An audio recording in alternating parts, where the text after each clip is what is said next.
Hello everyone, my name is Marvin James, Media Director of the GHSA, and this is Executive Director Dr. Tim Scott. And this is Q&A with GHSA, is a video podcast series that we are doing to answer your questions. So we encourage you to send in those questions to all of our social media platforms, fill out the Google Doc, and we will get them here on the show. And we have quite a list of We do have quite a list, and we want to remind them again, please add it to the Google Doc and not just ask the question in the actual posting. That's right. Just don't answer it on the Facebook. We'll try to answer those as well, but we encourage you to fill out the Google Doc. All right, the first question. When will you start wrestling for 5th place in the state duels and start wrestling for 5th place in the traditional tournament?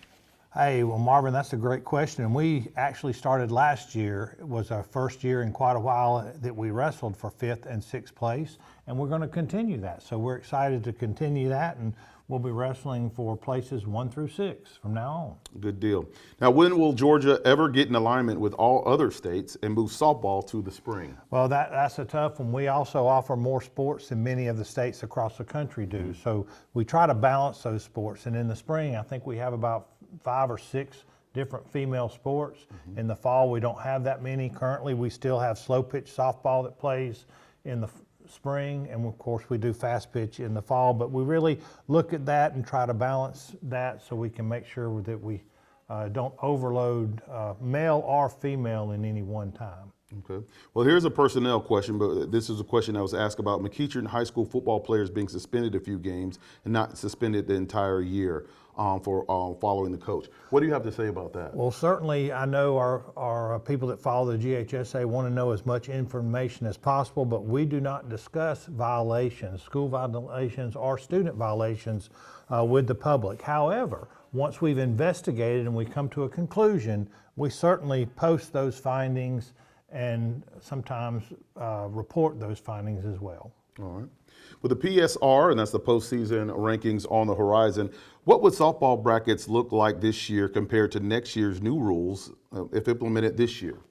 Well, Marvin, you know, we have looked, I know we took a look at volleyball. We actually ran that one. We have not done softball yet, but basically what we're in right now, the first and second place team of every region gets a guaranteed playoff spot at home. That's first and second. So once you post those, the top 16 get to host a game. Well, you're taking care of those 16 with those, and any of those that may be lower seeds, they're going to bump a higher seed. So that causes some change in the PSR. But moving forward in the new reclassification cycle, only the region champ gets a guaranteed host spot. The rest of them will obviously be from the PSR. And so that will make some changes. And in the volleyball bracket that we ran from last year, we noticed that, you know, the first 3 or 4, maybe 5 teams in the PSR were pretty much the same. After that, you may get one that moved up a spot or 2, or maybe even 3. So there will be some differences. I can't tell you exactly what softball was last year compared to this year. That one we did not run, but again, we did look at some volleyball, and you know, we're looking forward to the new reclassification and how that's going to work and how the PSR will work for us. Okay. All right. We have this question in from a parent. What was the thought process in placing one private school in a region with all public schools? Well, what we do when we do our classification, the office does that. The Georgia High School office puts our regions together, puts our classifications together. Classification is put together based on FTE. So we look at that, and now going into our new reclassification cycle, we will have 7 classifications, single A through 7A. Okay. We still have, currently we have 7 classifications now, we just have single A Division I and single A Division II. Right. So we take a map, we do geography, we try to find places where they don't have to travel. And I know people won't believe me when I say that because a lot of them have to travel, but some of them there's not much of a choice. So we really work hard to try to keep them balanced. What everybody doesn't realize is once the office does that and we post that, then schools get to appeal. Everything's appealable, and so they come to the reclassification committee and appeal to change regions or to move up or down a classification, that they can appeal that. And so that's sometimes how we may get out of balance and some of them get changed. But our office, and it's going to be very important, I think, moving forward with PSR, to keep our regions balanced and give a region enough games that they can play, and also make sure that they get the non-region games to make the PSR score. And speaking of that, they're so concerned about the playoffs in this same question about, even though they were the best team in the standings, they said they were 16th under the PSR. How does that work? Well, again, it's like I said earlier, the number 1 and number 2 teams get guaranteed host spots. Right. So 1 and 2 will be in the top 16. So if you had a number 2 seed from a region that's actually a 17th or 18th seed, they're going to move up to the top 16 somewhere, and that's going to bump somebody. And so that has kind of caused some of those teams that may be higher seeds in the PSR, when you're looking at PSR, to get bumped lower and not be able to host. But moving into the new reclassification, only the top 8 will get to host. So that's going to give us a little better true ranking. And what we hope that will do then is make sure that the best 32 teams get in the bracket. All right. We're heading over to the softball diamond. When we're talking about in the playoffs, why are college umpires brought in, and why does the strike zone shrink?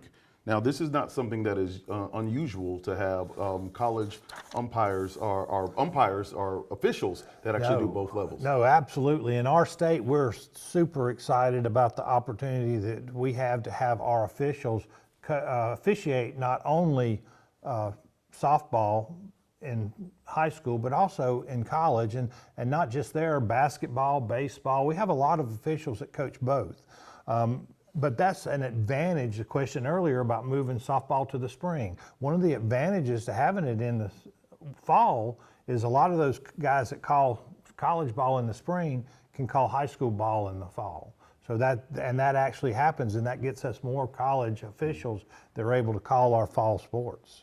All right, speaking of more sports, with GHSA sanctioned boys volleyball in the near future. Well, we do not have that on the radar right now to sanction that, but what we do is we do send out a survey each year and ask for those different activities. Right now we offer 32 activities, which is probably more than most any other state in the nation at this time. And we want to make sure that not only that we have enough athletes to participate in each sport, but that the schools have the facilities to do that as well. And then you got to also think about space, you know, and when would we do it? Would we do it in the fall when we have girls volleyball going on, and now you got 2 teams, much like basketball, sharing a gym? And so we consider a lot of different things when we're trying to decide on sanctioning a sport. But I know there are some folks out there that play boys volleyball as a club sport, and encourage them to continue to do that. And we'll continue to do our surveys and look at it. That's right. AAU is out there as well. All right, now will public schools in 4A have a public school only soccer playoff next cycle, similar to how it is currently for 1A through 3A? So as we have changed from like we currently have single A Division I, single A Division II, that now just becomes single A, double A, triple A, 4A. Okay. So the private schools will be 2, 3, and 4. You know, but remember, 4A, when we go into the new reclassification cycle, is what's currently 3A. And so those schools at 2, 3, and 4 will be divided into public and private. Okay. That's a great variety of questions for our second edition of Q&A with GHSA. I know you encourage more of our fans and more of our parents and students to ask these questions. Yeah, we're going to try to get out there and answer as many questions as we can, and certainly want to do that. And I appreciate you doing this for us, Marvin, and we appreciate the people asking the questions and being actively involved with the GHSA. All right, well, continue to visit our social media platforms and our GHSA.net. Fill out the Google Doc for Q&A with GHSA. Thank you for watching, and we'll see you next time.